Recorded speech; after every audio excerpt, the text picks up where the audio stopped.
so the title, what is the title of these? God's Promise of Fruitfulness. We're going to start in Genesis chapter 1. Larry, would you read verses 26 through 30? And God said, "Let us make man in our image, after our likeness, and let them have dominion over the fish of the sea, and over the fowl of the air, and over the cattle, and over all the earth, and over every creeping thing that creepeth upon the earth."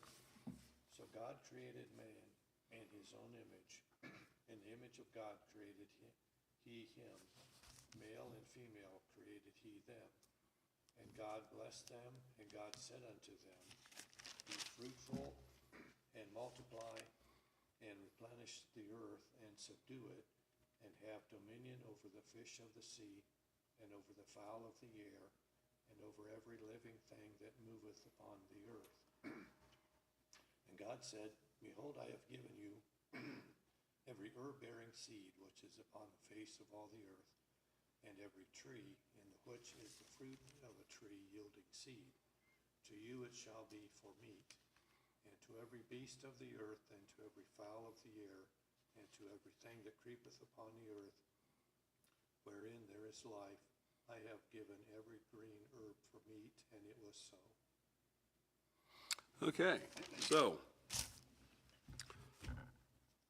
a lot of very familiar passages there, because I think it's always hard when you sit down and, you open up the book and you think, all right, what's this going to be about?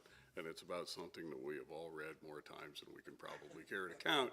And you think, how am I gleaning anything new from this? But there is always something to look at. So in verse 26, God said,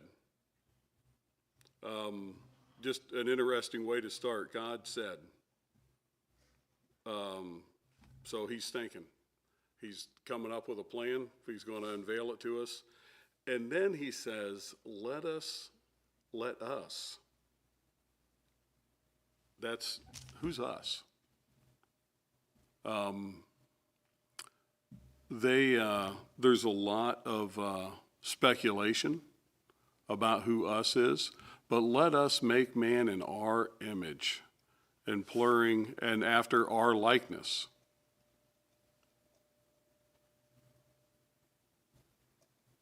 So a lot of people there's various suggestions on who are thus, we, this is the us and are. It is, from what I have come to learn over some time, and somebody may have different opinion on this, there is a heavenly council in which God deals with. He is obviously the head of. There is also the Trinity. Why it's not established yet in its form that we haven't yet seen in chapter 1, mention of Christ or mention of we do have the Spirit of God moving upon the waters, so we do have that one already mentioned. It is plurals there already. But the term does indicate a Godhead. So I thought that is somewhat interesting. And when I was younger, that us always threw me off.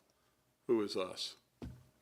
Maybe I'm the only one here that ever thought about that when I read it, but it's inquiring minds, I guess. But okay, so let us create man in our own image. Then let them, implying who? Who is them? Mankind, man and woman. He's got man and woman there, Adam and Eve, and he's saying let them, a plural pronoun, have dominion. And we'll get to a little bit more about dominion here in a negative sense, because we're jumping down to that was in verse number, no, it does say it in 26. They're going to have dominion over everything that crawls upon the face of the earth. And then in verse 27, so God created man in our own image. In the image of God created he him, male and female, he created them. Anybody got a verse on what this image is? So we're created in God's own image.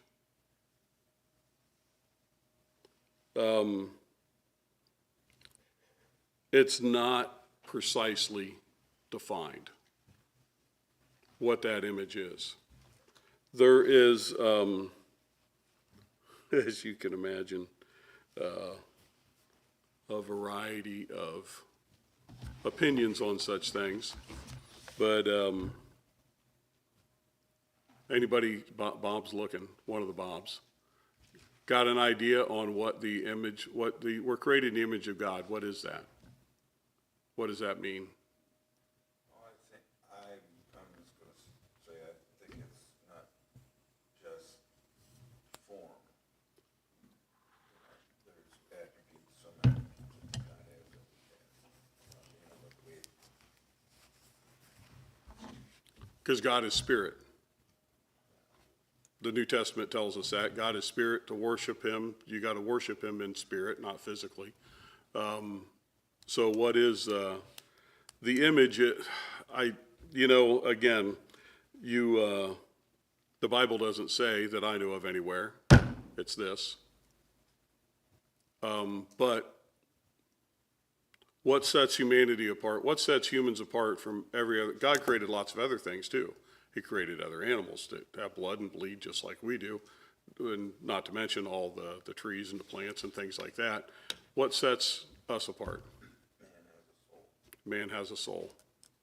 Man has and I know we can get into the differences between spirit and soul because of the will of us, but that would be what sets humanity apart from all other. And when in that image must be in there somewhere, is my thought. I had a note written down about a verse, so I went over to 2 Peter 1:4. It says, "Whereby are given unto us exceeding great and precious promises, that by these ye might be partakers of the divine nature, having escaped the corruption that is in the world through lust." So man has the capacity to become a partaker of the divine nature. Man has the capacity to be taker of the divine, what was the word you used? Nature, divine nature. That was in 2 Peter 1:4. 2 Peter 1:4. But there is that we have a soul. And with that, that's one thing that sets us apart from everything else. We also have the ability to make, I want to say choices, but that don't quite cover it. We have the ability to reason. And to make choices of far more depth than to turn right or left. But, so creation, verse 27, male and female, being of, having the status of image bearers, they're of equal worth. There are God-given differences between them, but there is not one more valuable than another to God. And to be fruitful, multiply, and replenish the earth.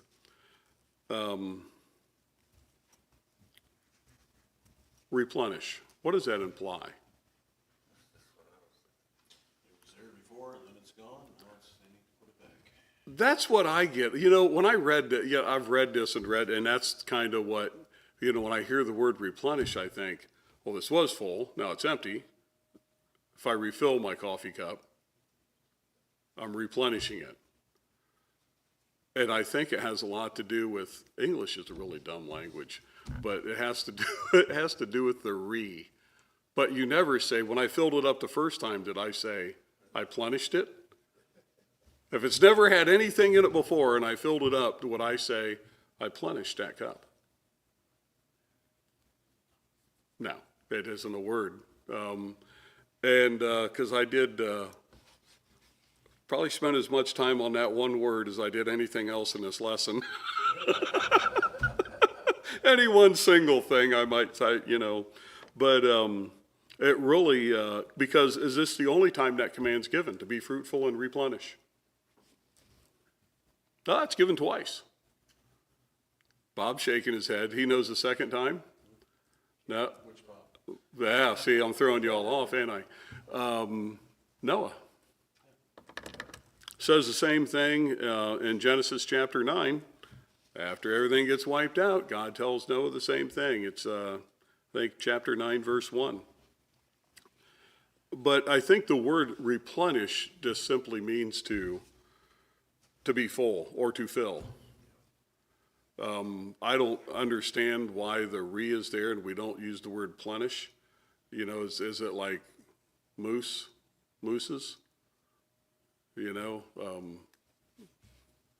I never got that one either, that there's no plurality to it. But it doesn't imply that it was full before. It just means to fill or to make full. And he goes on right after that in in verse 22, or in chapter 2, verse 24, we get into what marriage is with Adam and Eve, and that's where the marriage covenant's first announced.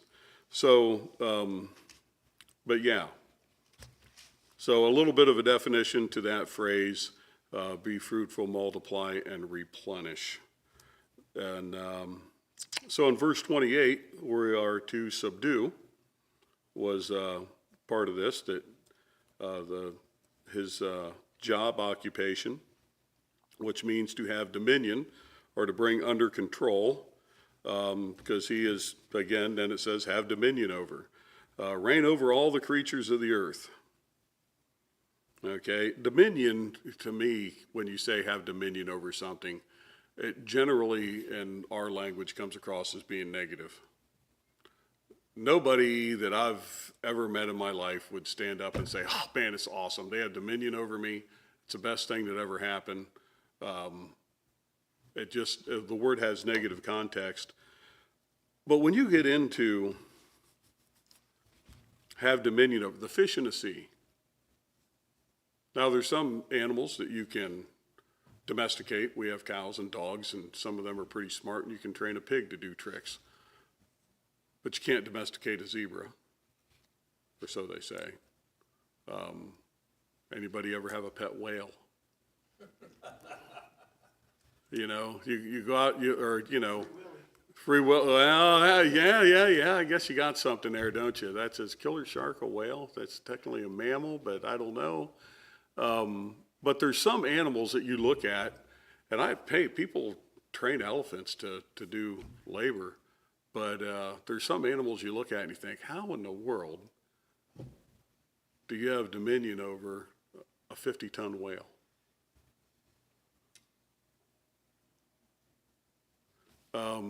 How do you have dominion over a grizzly bear?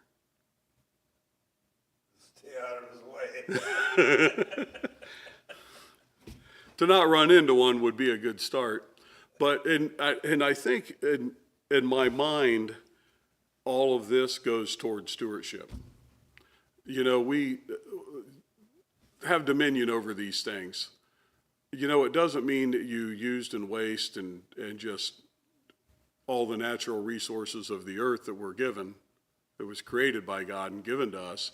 Yeah, there's obligations that come along with ruling and a steward and taking care of these things.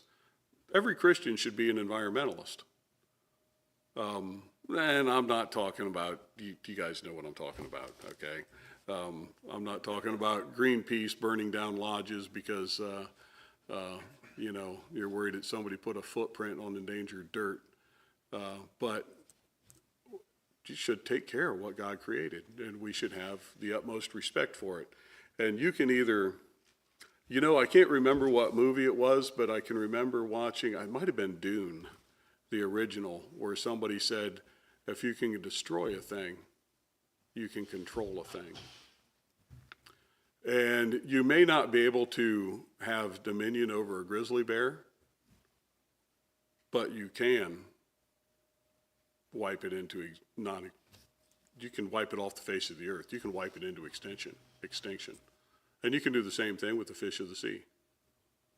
You know, so our idea of stewardship should not be dumping vast amounts of radioactive material in the middle of the ocean and saying, I got rid of it. That is not stewardship. We should care for the things that we all got one sandbox. We should take care of it, keep our toys in order. But we should be stewards of what God gave us and take care of it. And I think that's where the dominion over these things come in. You may not be able to control it, but you can definitely destroy it. So, whereas in life, God is the source of life, and let's skip over to Genesis chapter 2. So we're going to spend a little time in chapter 2 and then chapter 3. Chapter 2, verses 16 and 17. If one of the Bobs would pick that up.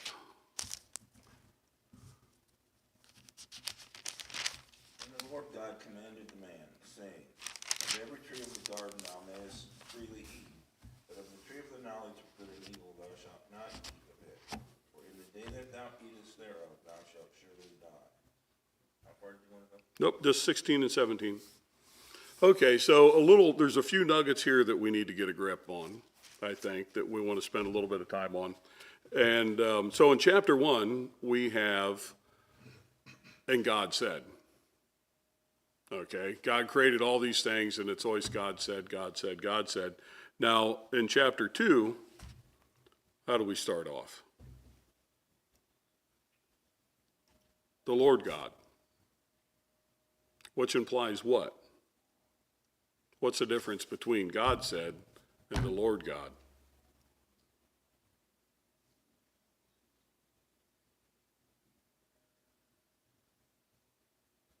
Like we're looking at establishing a hierarchy.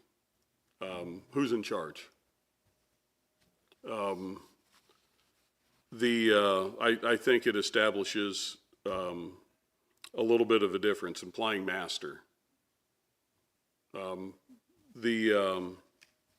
Then, in verse 16, we are given, well, the first command, so to speak. I mean, God has outlined what he intends for man to do, but now all of a sudden we have a direction, an order.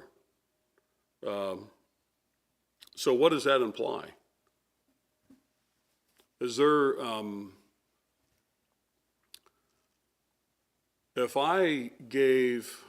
if you go to work or somebody gives you direction, they post a speed limit sign out on the highway. It very clearly says 60 miles an hour out on Route 30 out here. Does that mean that's all the faster you can go? No, it means that's how fast they want you, that's fast edge they want you to go. Yes, they don't want you to go any faster than that. What happens if you drive 100? You can, right? I mean, you can go out there and drive 100 miles an hour if you want to. What's? You're willing to pay the fine if they catch it. Oh, okay. So there could be consequences involved if, in fact, you would get caught. So it implies that, okay, God says, you may do this. You can eat all this stuff, but you can't eat of this tree, this one tree right here. In the midst of the garden, you can do anything, but you can't do this. So it implies, I always wondered, why is it there? You know, why? Why tempt us in the first place? Yeah. You know? And it comes down to this thing about free will. It's kind of like, is it like posting a speed limit sign? You know you shouldn't do it. You know it's not allowed. And dude, if you get caught, it's going to ruin your day. Or worse, in this case. But it implies that you have the ability to break it. We have the ability to make moral choices. This goes back to image of God. We have the ability to make a moral choice. We can either freely obey or disobey. Now, Adam had freedom in the garden. I always pictured it being a pretty easy life. And I don't mean sitting around while, where there's just soft, cool breezes and you don't have to do anything all day. I think the guy had something to do. He had work to do. Well, we're meant to work. And he had a job description and an outline of things he was supposed to take care of on a daily basis. But things are going to change. Adam was to live within the limits that God had established, and he did not do that. There was a consequence, and that would be death. So this is contingent on their obedience. So this is the instruction given. It is the first, the first commandment with, I don't know if I want to use the word promise, maybe consequences. If you do this, this will happen. If you do what I say, it's going to be like this. If you don't, this is what's going to happen.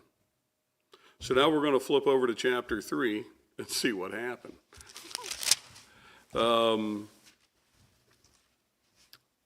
Mr. Wolf, would you read 16 through 19 of chapter 3? Unto the woman he said, I will greatly multiply thy sorrow and thy conception.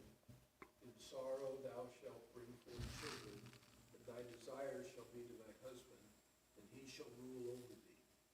And unto Adam he said, because thou hast hearkened unto the voice of thy wife, and hast eaten of the tree, of which I commanded thee, saying, thou shalt not eat of it. Cursed is the ground for thy sake, in sorrow shalt thou eat of it all the days of thy life. Thorns also and thistles shall it bring forth to thee, and thou shalt eat the herb of the field. In the sweat of thy face shalt thou eat bread, till thou return unto the ground, for out of it wast thou taken. For dust thou art, and unto dust shalt thou return. Okay. And in all that, the first thing I'm going to say is I'm going to back up a little bit. Let's look at verse 14. So we all know what happened. The snake comes to Eve and,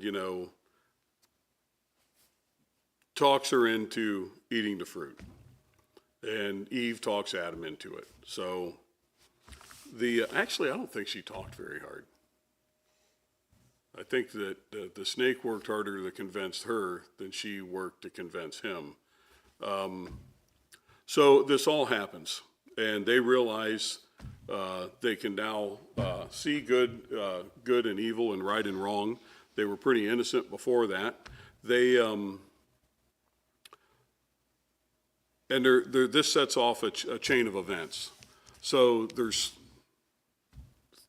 judgment passed on 3 different things. 3 different animals, I guess. There's Adam and Eve and the serpent. There's other much more consequences beyond that as far as the earth is concerned. But so who's the first one that gets dealt with is in verse 14, and it's the serpent. Now, we always like to use the word snake. And one thing about this that I never... There's a couple of things.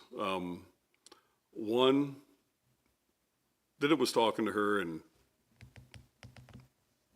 I mean, is this like a Dr. Doolittle thing or what?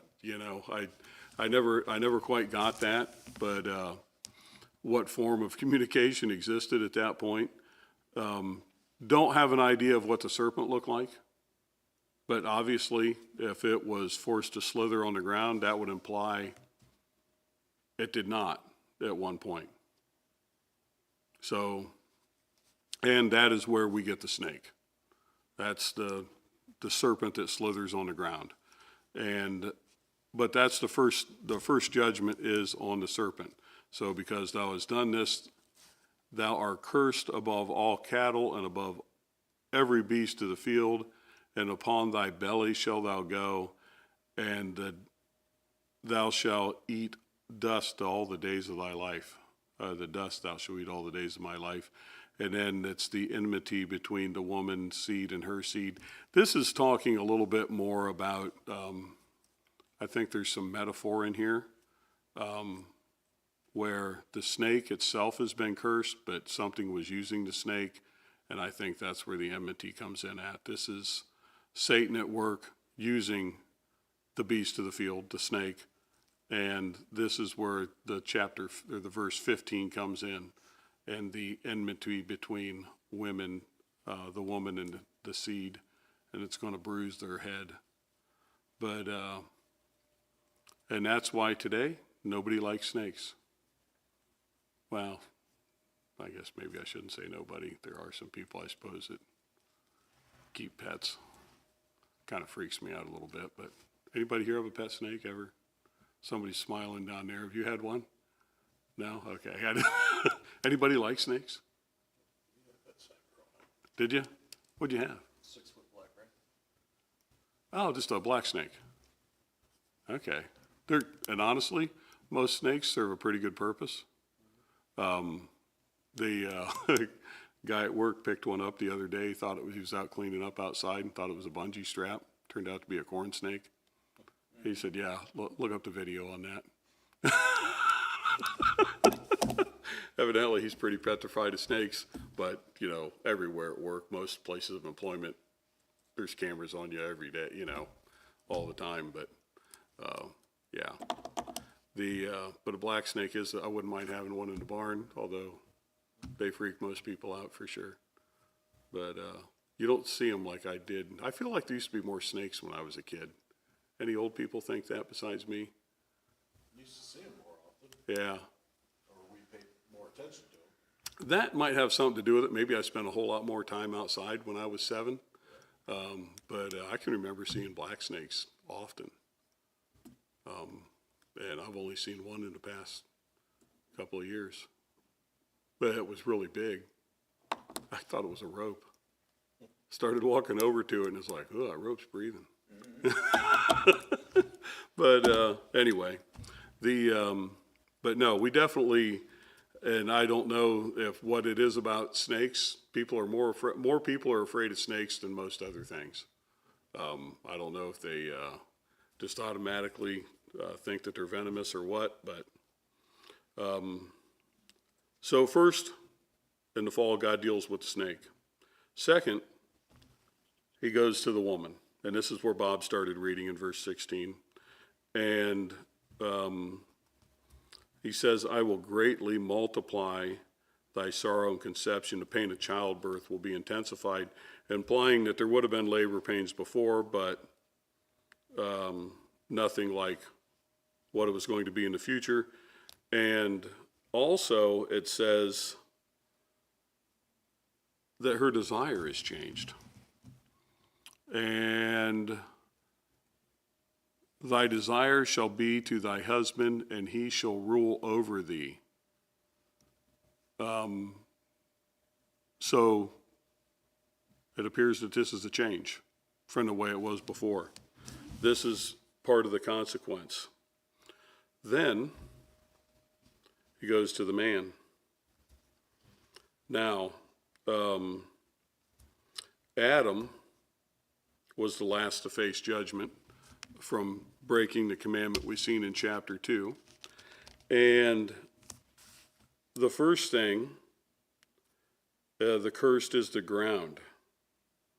The ground was cursed because of Adam's sin. So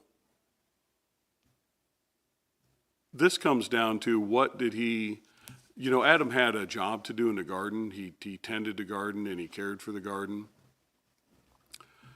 But the ground is now cursed. Adam's going to have to leave the garden, and I think the food that was naturally provided for him is going to have to be cultivated in ways that it wasn't before. This is going to be new for him. And he is going to have to deal with weeds.